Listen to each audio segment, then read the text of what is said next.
In this video, I'll be explaining the concept of confidence interval. To construct a confidence interval, two things are very important.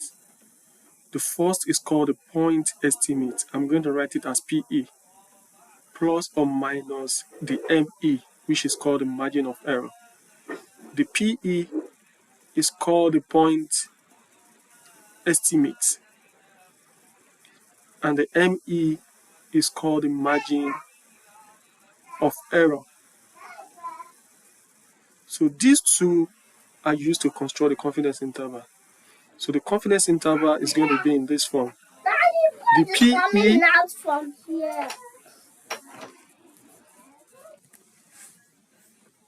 minus the margin of error, comma, the point estimate plus the margin of error.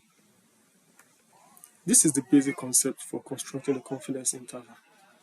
Now let's have a look at this example that we have. It says a ULL admissions officer takes a simple random sample of 85.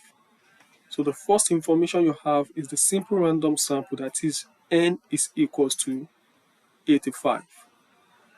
Entering freshmen and computes their main mathematics SAT score to be this. So the information we have is the main SAT score to be this. That is, the sample mean is 380.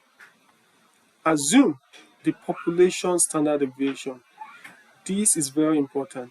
The population standard deviation is sigma, is what? 100. So if you have this condition, that means if sigma is known, just like this case, we use the Z interval.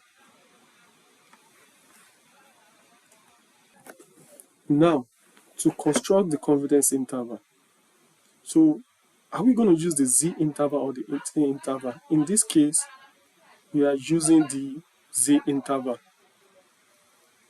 Why? We have two conditions here. One, because our sample size is large.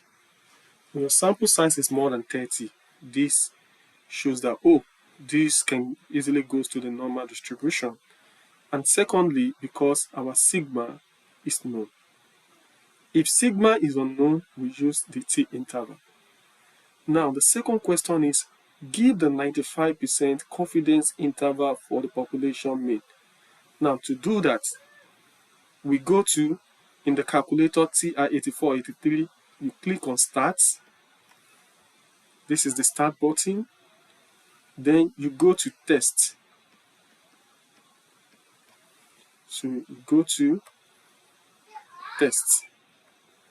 After that, you go to Z interval. Then coming down to Z interval, which is number 7. Click on it.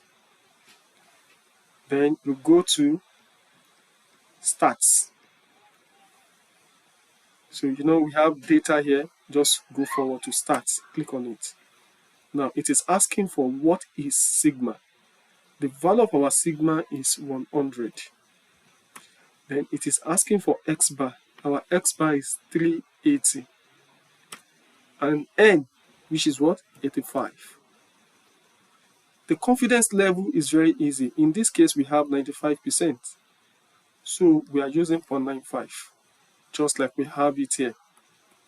Then you can calculate. You can see the confidence interval as given up here is equals to 358.74, 401.26.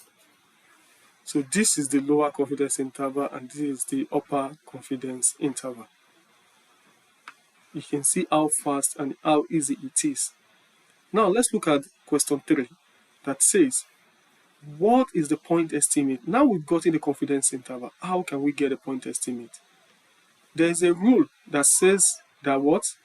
Your upper bound, I'm going to use UB to represent upper bound, plus your lower bound divided by 2. That is the formula. for calculating point estimate. Now, our point estimate here will be upper bound, which is 401.26 plus 358.74 divided by 2. Now, coming down to the calculator here, we have 401.26 plus 358.74. Dividing this by 2. So, the point estimate is 380. What about the margin of error? For the margin of error, the formulas are similar, but the difference is that instead of addition, you change to subtraction. So it is the upper bound minus the lower bound divided by 2. And our upper bound is 401.26 minus 358.74 over 2. So coming down here, we have 401.26 minus 358.74. Dividing this by 2. So the margin of error here is 21.26. So in a nutshell, our point estimate is 380 and our margin of error is 21.26. Next, give the 99% confidence interval for the mean. Using the same approach, we're using the same method. And I'm going to tell you the only thing that is going to change. Then we come to test, you come to Z interval again. We have our information intact. So the only thing changing is the C level. So instead of using 95, now we're going to change it to 99. So this is 0.99. Then we can calculate. So in this case, our confidence interval is going to be 352.06, 407.94. Now, I can tell you to interpret this information. To interpret, you would say, if we want to interpret this part 2, we are 95% confident that the true mean, that the true mean will be what? It's going to be between 358.74 to 401.26. So that's it. Now let's look at question number 5, which is the last question. It says, if the sample size were 100 rather than 85, would the confidence interval be larger or smaller for the result in part 4? Now we have to repeat the same thing again. So instead of using 85, now our sample size, we want to use 100. What is going to happen when your sample size increases? Here, when n is equals to 100, the confidence interval is equals to 354.24, 405.76. So looking at this, you can see that here, as the value of n increases, what happened to this confidence interval? You can see that the confidence interval is smaller. The confidence interval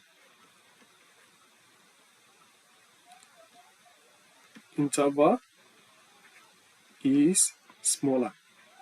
So this is what happened. So it's going to be narrower for large sample size. This is where I'm going to stop. The next video, I'm going to consider when sigma is unknown. Thank you very much for watching. Please don't forget to subscribe for more videos.